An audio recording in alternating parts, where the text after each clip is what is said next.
Friends, welcome to my channel.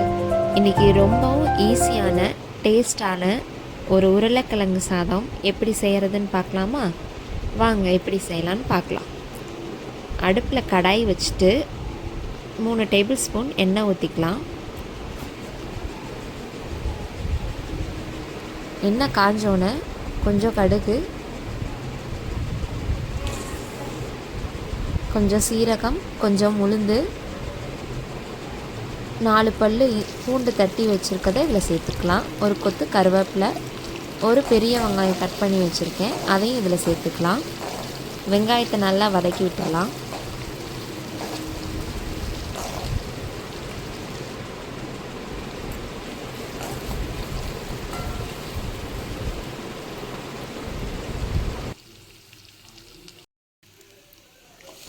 வெங்காயம் வதங்கினோன்னே நம்ம cut பண்ணி வச்சுருக்க உருளைக்கிழங்கு இதில் போட்டுக்கலாம். உருளைக்கிழங்கை தோல் சீவி சின்ன சின்னதாக கட் பண்ணி எடுத்துக்கலாம். நான் ஒரு 2 பெரிய சைஸ் உருளைக்கிழங்கு எடுத்திருக்கேன், அதை இதில் சேர்த்து மிக்ஸ் பண்ணிக்கலாம்.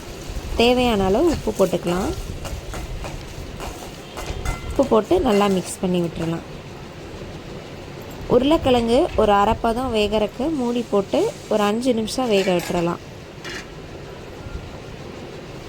பாதி உருளைக்கிழங்கு வெந்தோன்னே மசாலா சேர்த்துக்கலாம். ஒரு டேபிள் ஸ்பூன் மிளகாய்த்தூள், ஒரு டேபிள் ஸ்பூன் மல்லித்தூள், அரை டேபிள் ஸ்பூன் போல் பிரியாணி மசாலா, 1/4 டேபிள் ஸ்பூனுக்கும் கம்மியாக மஞ்சள் தூள் சேர்த்துருக்கேன். இதையும் நல்லா மிக்ஸ் பண்ணி விட்டுறலாம்.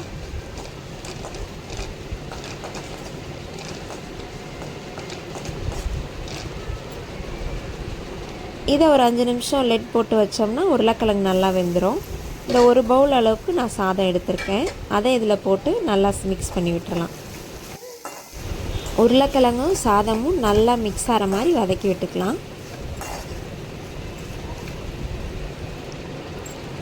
மேலே கொஞ்சம் கொத்தமல்லி தூவி அதையும் வதக்கி விட்டுறலாம்.